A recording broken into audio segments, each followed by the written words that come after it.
Bonjour, donc nous allons continuer notre travail avec C Matrice, le langage C appliqué aux mathématiques. C'est un wikibook. On travaille dans le chapitre Gauss-Jordan, partial pivoting. Alors ici, il y a les fichiers H que moi j'ai déjà téléchargés. Donc je vous demande juste de les télécharger par vous-même.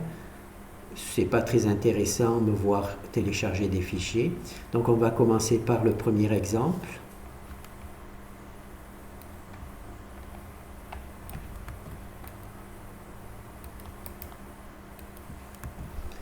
Donc on va simplement le tester.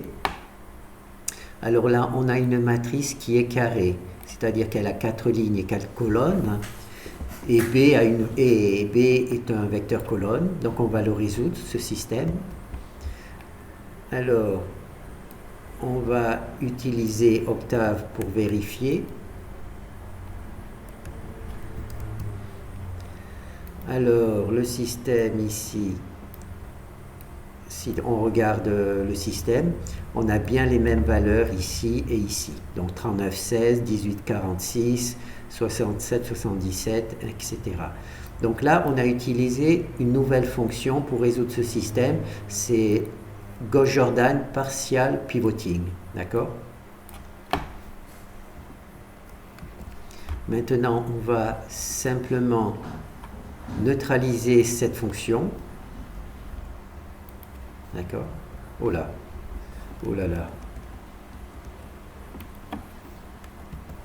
Voilà, on va neutraliser cette fonction. Et on va utiliser Gauss-Jordan, mais total pivoting. Voilà. J'aimerais bien pouvoir récupérer tout. Voilà. Ah ben, on va mettre aussi celui-là en... Voilà, les deux trucs.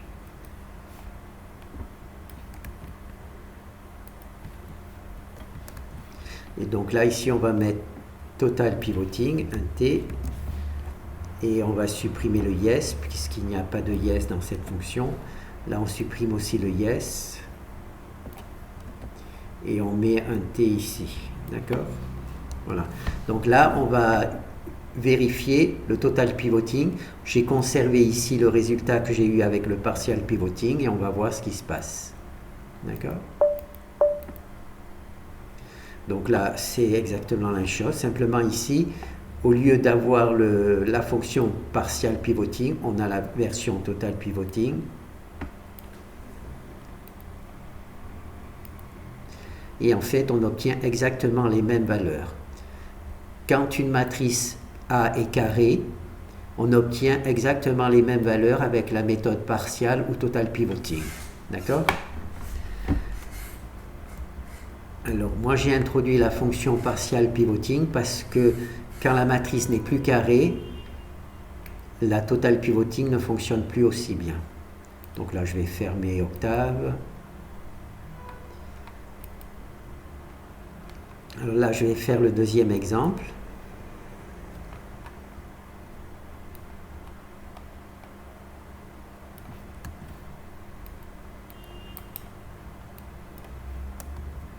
Voilà. Donc là, on s'aperçoit qu'on a une matrice, ici, elle a 4 lignes et 6 colonnes. Donc la matrice A a 4 lignes et 6 colonnes, donc elle n'est plus carrée. Voilà. La matrice là, ici, elle a 4 lignes et 6 colonnes. 2, 4 et 6. D'accord? Et quand on essaie de résoudre... ah ben j'ai oublié d'initialiser B, tant pis. Et quand on essaie de résoudre cette équation-là, on obtient ces valeurs-là.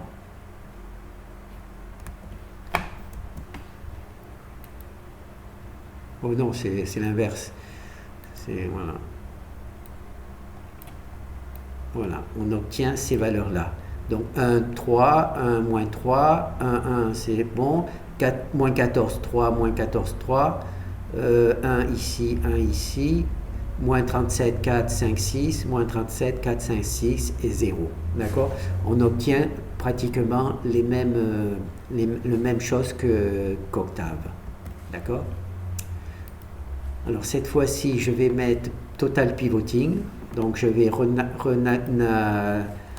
toc toc et toc toc. J'aurais pu garder le code pour ne pas avoir le retapé. J'ai pas fait fort, mais c'est pas grave. Alors là, hop. Donc là, je supprime. Là, je vais mettre Total Pivoting. Alors, Total Pivoting, c'est ici. Total Pivoting. Total Pivoting. Là, il n'y a plus de yes pour le Total Pivoting. Et ici aussi, il n'y a plus de yes pour le Total Pivoting. D'accord. Donc là, on va refaire la même chose sur la même matrice.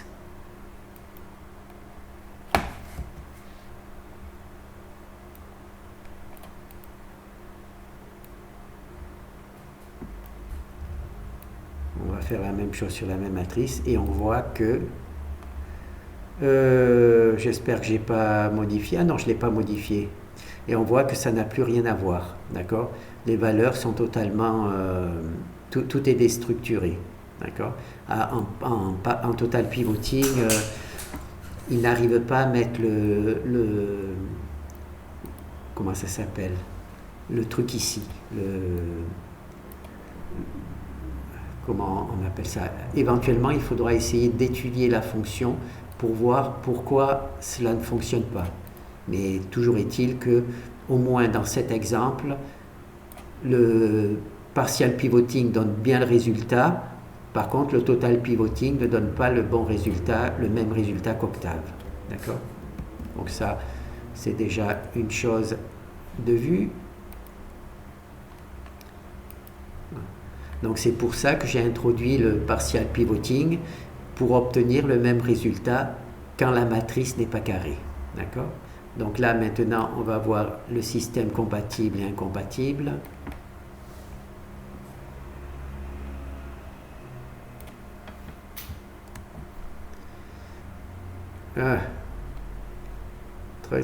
Truc. Pourquoi tout ça? Voilà.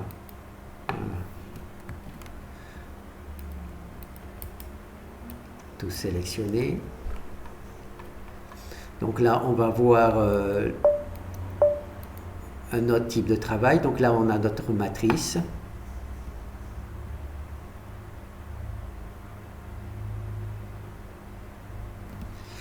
Alors, si on regarde le code de la matrice, ici on a 167, 992 et 984. Et là, on a 167, 992. Donc ces deux lignes sont identiques. D'accord? Ces deux lignes sont identiques et elles sont égales toutes les deux à 633. Donc c'est un système qui a deux lignes identiques mais des valeurs identiques aussi. Donc c'est bon. Donc là on va utiliser Octave. Oh, ben, je vais le fermer pour repartir de zéro.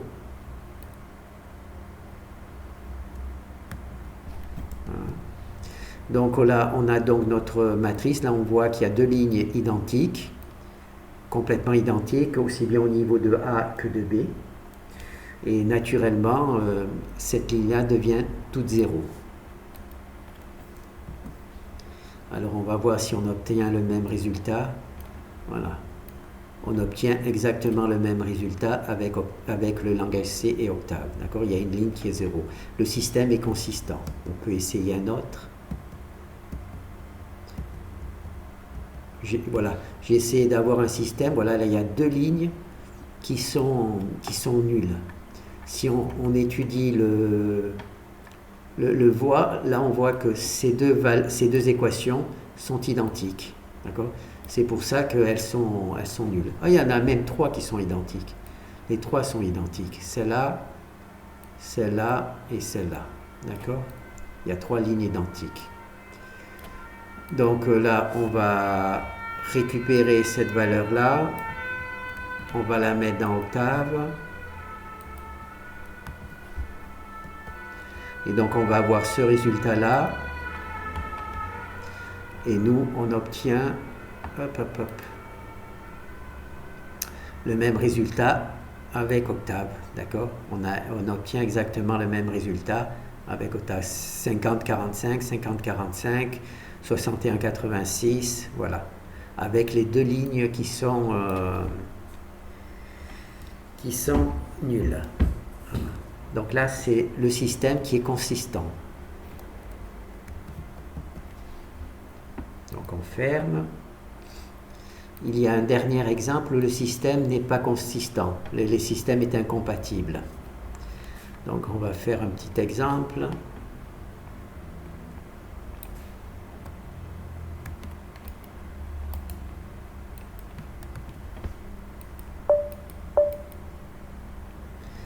Alors, comment on voit que le système est incompatible? Eh bien là, il est compatible, c'est pas de chance.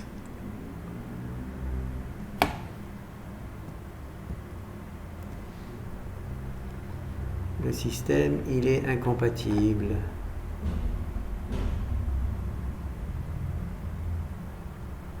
Ah, d'accord.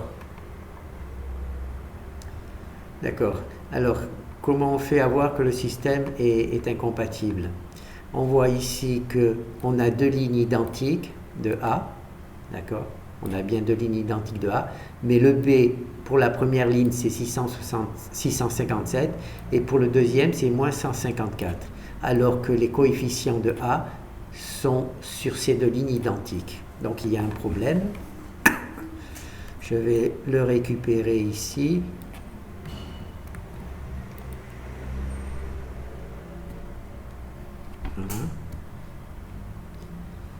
Alors moi je vais récupérer mon code. Alors il dit qu'ici que la ligne 3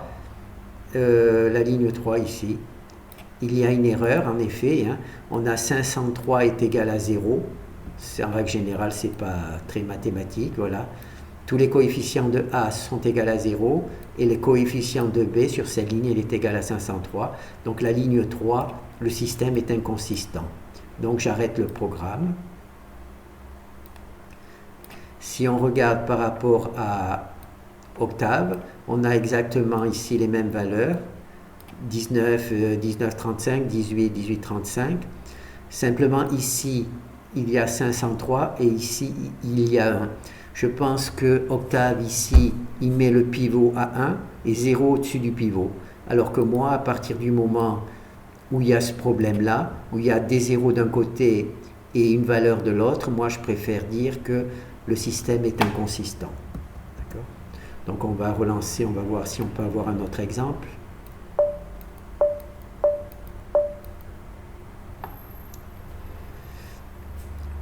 J'espère que c'est pas le même. Non, c'est pas le même.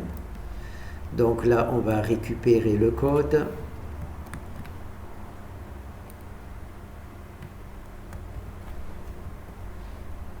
C'est pas le même? Non, c'est pas le même. Donc là, on a récupéré le code. Alors moi, je truc. Donc là encore une nouvelle valeur. D'accord? Donc 1, 1, 1, là les valeurs numériques sont les mêmes. 76, 16, 76, 16, 49, 70. Il y a juste là. Moi ici, ça c'est B, ce n'est pas un pivot. Mais il semble qu'Octave le considère comme un pivot aussi. Et donc ici, il met le pivot à 1 et 0 au-dessus du pivot. C'est pour ça que moi, quand j'ai vu que d'un côté il y a des zéros et de l'autre ici, j'ai préféré traiter d'une manière différente, c'est-à-dire que je dis le système est inconsistant, je préfère arrêter le programme. D'accord?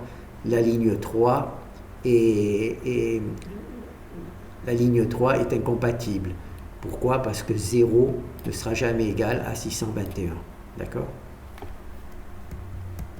Voilà, donc là on a vu les